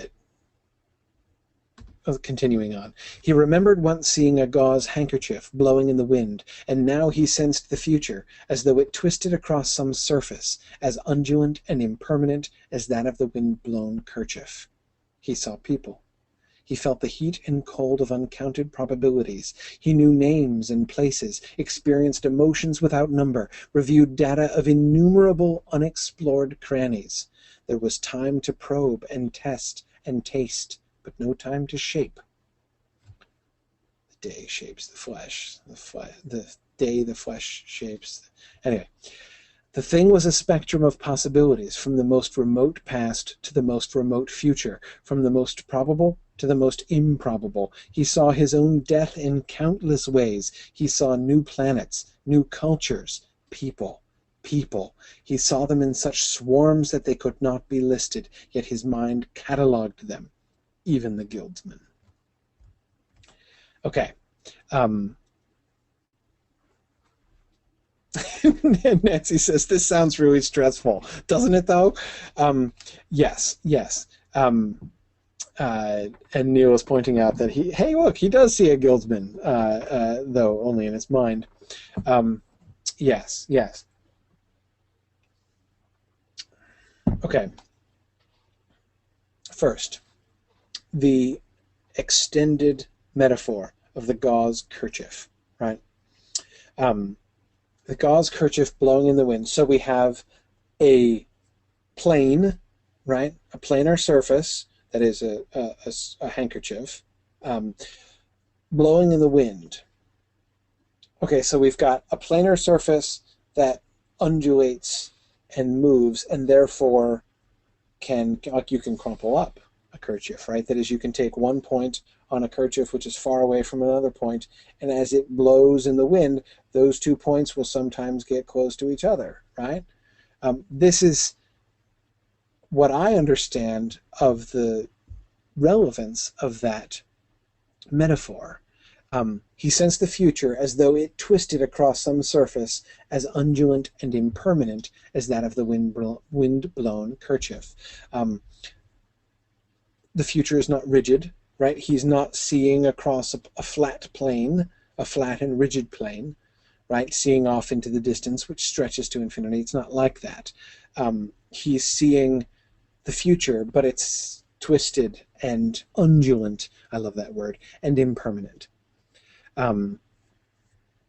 Okay. He sees people.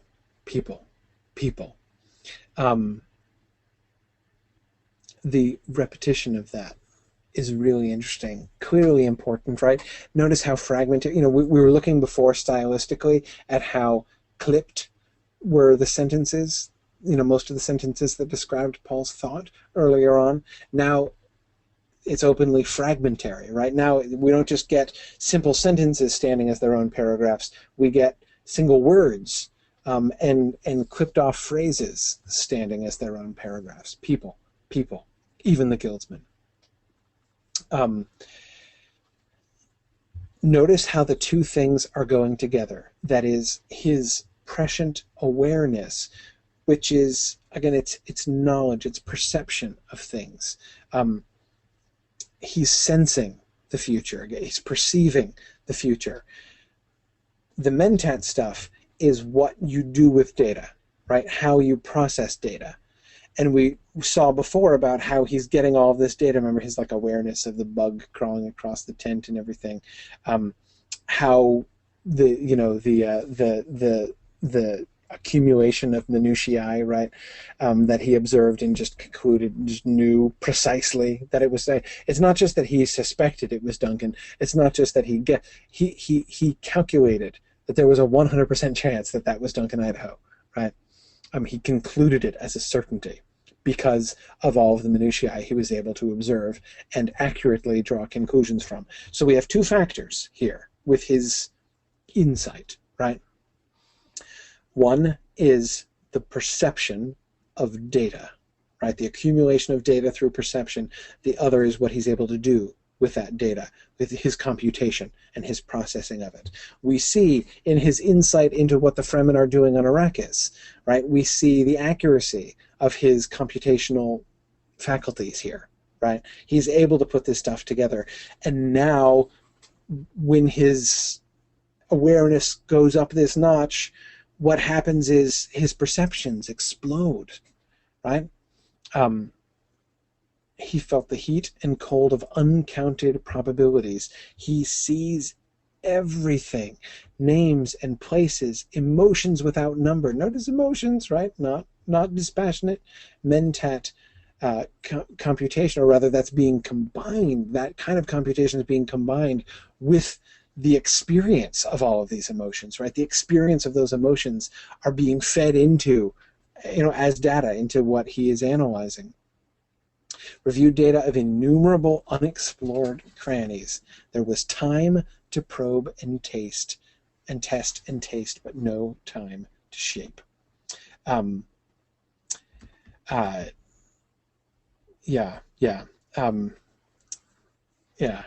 Good. He sees them in swarms. James and Neil. No, sorry, James. I was misreading Neil's. James is remembering the Baron's bees swarming. That's interesting. Nancy is wondering if the flesh can't shape the day after all. Certainly the relationship between flesh and day seems to be a little bit different here, or at least it's kind of uncertain, right? Is he able to shape the day? Is the day shaping him? The relationship between flesh and time certainly has right away become a very interesting one here, hasn't it? He saw new planets, new cultures. He's seeing into the future. He saw his own death in countless ways. He is perceiving all of the different possible ways in which he could die. But again, this is not just Harry Seldon computation, right? This is not just there's this percentage chance that I will be killed in that way if these other things happen, right? But rather, a sensation, right? Again, not just a computation, not drawing conclusions about his own death. He is seeing his own death in countless ways, and he's seeing people, and all of the complex bundles of data that are these people. And he sees them in such swarms like bees that they couldn't be listed, yet his mind catalogs them. Okay, so his prescient awareness, this expansion of his awareness, is feeding all of this incredible amount of data into his mind, which is chugging away at it, probing and testing and tasting, but as Philip Lord says, not to shape. Yes, and Kevin points out that he's experiencing everything he sees. He's not only perceiving it. It is more sort of visceral than that. Okay, I have to stop soon, but I'll keep going. And he thought, the guild. There'd be a way for us, my strangeness accepted as a familiar thing of high value, always with an assured supply of the now necessary spice. Wait, what? Notice, remember before at the beginning of this scene, Paul left Jessica behind, right? And then we get into Jessica's mind, and she's like, I have a kind of a sense that he's leaving me behind here. And we're like, dude, yeah, he's way ahead of you now, right? Now he's leaving us behind. The guild, there'd be a way. What do you mean? I feel like asking dumb questions like Jessica was, right? Questions that would make Paul say to me, you're so slow, right? Like, there'd be a way for us. You mean the guild could take you away? Like you could escape the planet because the guild would take you to a different planet? Paul would roll his eyes at me. No, that's not what I mean. You're so slow, right? Okay, so what? Hang on. His strangeness accepted so as a familiar thing of high value? So this is what the guild do? He's like the guild? He's... How? What? Always with an assured supply of the now necessary... How would he be assured to have spice. So the guildsmen have spice, I guess, lots of it, because if you went with the guildsmen, you'd have necessary spice, and they're like him. Now, for those of you who are familiar with the end of the book and familiar with the other books, I'm deliberately playing dumb here, because we don't know at this point in the book, right? I mean, at the end of book 1, we haven't the faintest idea what Paul is talking about here, right? He has left us completely behind. And it's hard to understand. But the idea of living out his life in the mind groping ahead through possible futures that guided hurtling spaceships appalled him. Wait, what? The mind groping ahead through possible futures guides hurtling spaceships? This is what the guildsmen do, in some sense? Undulating kerchiefs? That's what they do? This is how space travel happens? Okay. We are learning, or we are left to pick up fragments of information that Paul lets drop to us here, right, as we go through. It was a way, though, and in meeting the possible future that contained the guildsmen, he recognized his own strangeness. Okay, so he's not going to go and hang out with the guildsmen or become a guildsman or do whatever the guildsmen do, which we still don't understand, but it helps him at least to understand what's going on with himself. I have another kind of sight. I see another kind of terrain, the available paths. I see another kind of terrain, thinking of the guildsmen. What, they see space and he sees time? I'm not really sure I still understand the guildsmen there, but that's okay. He sees another kind of terrain, the available, okay, so he's seeing the available paths. Again, this is, globe paths going out in every direction, but wavier, right? Okay, right? I'm kind of with you, Paul, still. The awareness conveyed both reassurance and alarm. So many places on that other kind of terrain dipped or turned out of his sight. The awareness conveyed both reassurance and alarm. Isn't it interesting, the phrasing there? Almost as if like he's having a conversation with the awareness, right? Or as if the awareness were other to him. Okay, but even if we don't go as far as that, he is being reassured and alarmed by his awareness. Okay. But still, given the way in which we saw this happen at the beginning, the way that this seemed like something that was happening to him and not something that he was doing, it's still, to me, kind of suggestive language there. But okay, so there's reassurance and alarm there. As swiftly as it had come, the sensation slipped away from him, and he realized the entire experience had taken the space of a heartbeat. Okay, so he just had this sort of out-of-body experience, and all of this, all of this computation he just did, all of this, like, almost but not quite infinite data that he has just experienced and just processed and cataloged and everything happened instantly, outside of time. Okay, one more, and then we'll stop for tonight, and we'll finish the rest of it next week.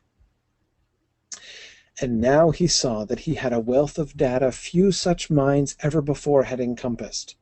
But this made the empty place within him no easier to bear. He felt that something must shatter. It was as though a clockwork control for a bomb had been set to ticking within him. It went on about its business no matter what he wanted. It recorded minuscule shadings of difference around him, a slight change in moisture, a fractional fall in temperature, the progress of an insect across their still tent roof, the solemn approach of dawn in the starlighted patch of sky. He could see out the tent's transparent end. The emptiness was unbearable. Knowing how the clockwork had been set in motion made no difference. He could look to his own past and see the start of it, the training, the sharpening of talents, the refined pressures of sophisticated disciplines, even exposure to the OC Bible at a critical moment, and, lastly, the heavy intake of spice. and he could look ahead, the most terrifying direction, to see where it all pointed. I'm a monster, he thought, a freak. No, he said. Then, no, no, no!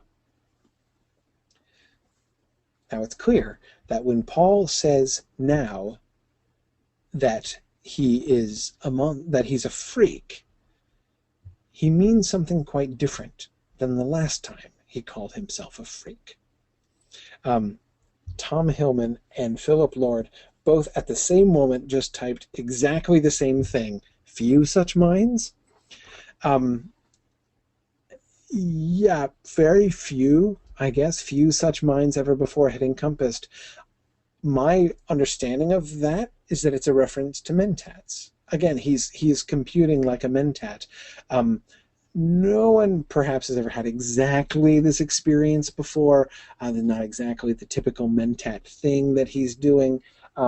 But I think that's, basically he's sort of talking about how it's going beyond mentat stuff. But again, not just like, I am super mentat, I am awesome, I am the best mentat ever, but rather something categorically different from a regular mentat.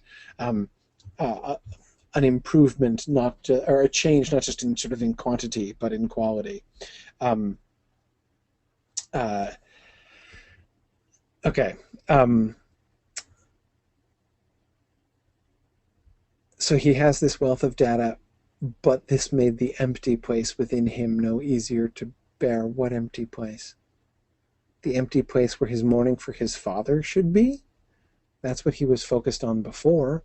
That's the thing that was hard to bear before, was that emptiness, that lack of humanity within him. It was as though a clockwork control for a bomb had been set to ticking within him. Not now, right? That is, it's not to say that now is the beginning of the ticking. Now is the explosion, right? The ticking started a long time ago, and he makes that pretty clear.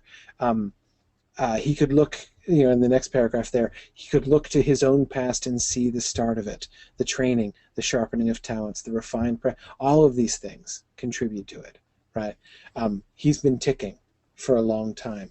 This is not the ticking, it's the explosion. It went on about its business no matter what he wanted. That ticking is inexorable. Okay, so maybe the explosion hasn't happened yet, but it's coming, right? It recorded minuscule shadings of difference around him. What recorded? It went, notice all the it's here? He felt that something must shatter.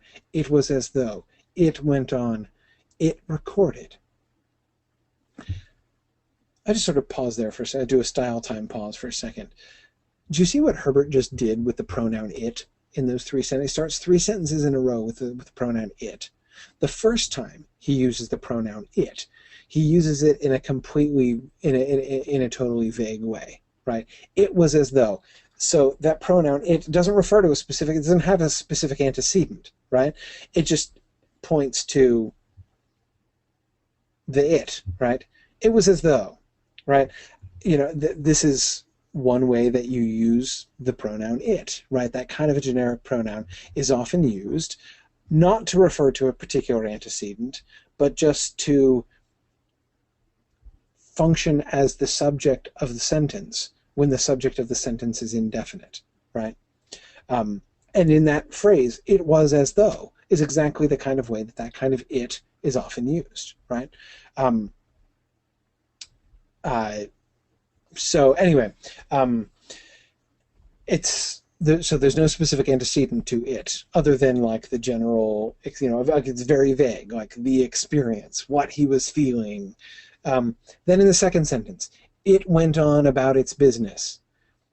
Still vague, right? What is it? There's still, like, you still couldn't point to an antecedent to it, right? There's still no thing there. It's still just kind of vaguely referring to the feeling, but it's doing it much more concretely, right? It was as though, right? It is just introducing a simile, the simile of the time bomb. In the second sentence, the it now has an action verb. It went on about its business, right? no matter what he wanted. Third sentence, it recorded minuscule shadings. Now the it sounds like a very concrete thing, right? It's not just a sort of a vague thing. It's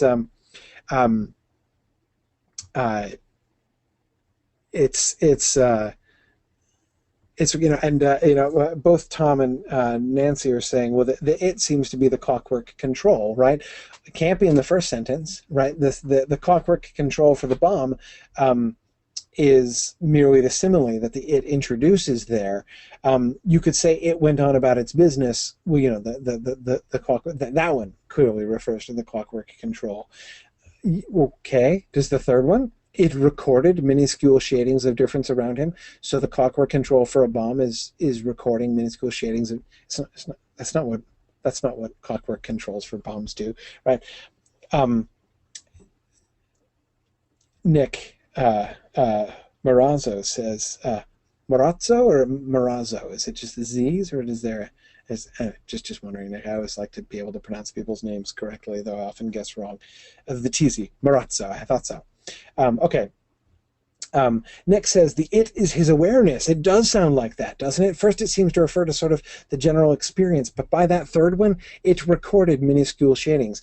Now, the it does sound like his awareness, right? This thing that happened to him, his awareness as separate from himself, that empty place within him is hard for him to bear, right? That empty place where what his mourning should be sounds bigger than that now, right? His humanity should be, himself should be, right? And instead we just have this it, which is doing things, and he is calling himself a monster and a freak.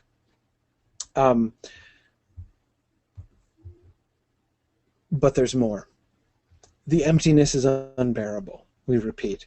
And knowing how it was set in motion. So he can look back and say, okay, yes, I can see where the time bomb started. Right? I can see what contributed to all of these things. The Bene Gesserit stuff, the sharpening of talents, right, by the Bene Gesserits and by the training he's received from his father, from Gurney Halleck and Thufir Hawat and everybody else. The refined pressures of sophisticated disciplines, which is a pretty general, his sort of general upbringing there, and especially the Bene Gesserit stuff. Even exposure to the OC Bible at a critical moment, and the heavy intake of spice. All of these things put together. And he could look ahead. So this is looking behind. He sees the things. So now, notice, his awareness now is focused on himself, not just possibilities of the future and the path they should take. It's about himself and who he is and what he is, right? He looks backward at himself, at his own path, and sees the things that contributed to this, the things that started that time bomb ticking. And then he turns and he looks ahead, that most terrifying direction, to see where it points. And in response to that looking ahead, he says, I'm a monster. A freak. Is this just an assessment of his own very strange awareness and this thing? Yeah. I mean, freak. Yeah, I'm ready to go with freak, right? I mean, that sounds perfectly fair, but I don't think that's it, right? It's what he sees in the future that he's responding to. I'm a monster, right? At least that's how I take that. And then his no is, I agree with Neil, a future that he needs to avoid, something that he wants to turn away from, a choice that he wants to make, clearly. We see him in his shouting of no, making a choice, him asserting his own choice against this thing that's happening to him, this way in which his awareness is opening out. Now notice, nothing that has been described so far has suggested anything about the day shaping the flesh. We saw about the flesh not being able to shape the time, right? Not being able to shape the day. But there's been nothing yet to suggest that the day is shaping him, right? There's been no word about destiny, nothing about, even when there's been this something which has sounded suspiciously like an external thing, right, still um, hasn't been something that's pushing him towards anything. All of the images of himself have been simply him being aware, him perceiving things, and even experiencing things, but again, passively. Him at the center with those paths radiating out from him. He's not going anywhere yet, right? At least we haven't heard anything about that. This moment of no, no, no, no seems to be his first choice, the first kind of motion, right? Him resisting against that. But I think there's more to that. No, no, no as well. It's not just the no, I don't want to go to that future, though again, I do think it's that. But also him looking at himself. He's a freak. Seeing he can't bear the emptiness. What is the emptiness? Again, the place where his mourning and his humanity used to be, or should be, maybe, perhaps, in some sense. Well, we'll see. We still have, like 6 more passages that I want to look at in finishing this scene, so there's a lot more yet to come. But let's pause here now. I kept you long enough tonight. We'll finish this up next time, and then I'll answer any other questions you have. Sarah, if you remind me, I will we'll talk about Princess Irulan and her quotations and the extensive writings of Princess Irulan, and other questions that you have. Chris Swank was reminding me as we were going through many of the ideas that you guys have and the things you would like to talk about, like, for instance, discussions of views of the future in Dune and Foundation, for instance, would make fantastic papers which you could write and present at Mythmoot this coming year, which reminds me to remind you that the end of August is actually our deadline for submission of abstracts for papers. If you want to come to our conference, Baltimore, in the second weekend of January, you will have an opportunity to present papers. So hey, if you want to do this, do it, man. I encourage you. Go to our website, mythgard.org, look at the Mythmoot page, send your abstract to events@mythgard.org, and we would be really interested to hear your Dune ideas for the conference. So anyway, I just thought I'd mention that. It's sort of an obvious outlet for more of this discussion. And come join us at Mythmoot. We can carry on some of these conversations. But anyway, for now, I will look forward to next week's conversation when we finish looking at what is happening with Paul, and then go on and discuss whatever questions you guys have and topics you guys want to discuss. So thanks very much, everybody. Good night.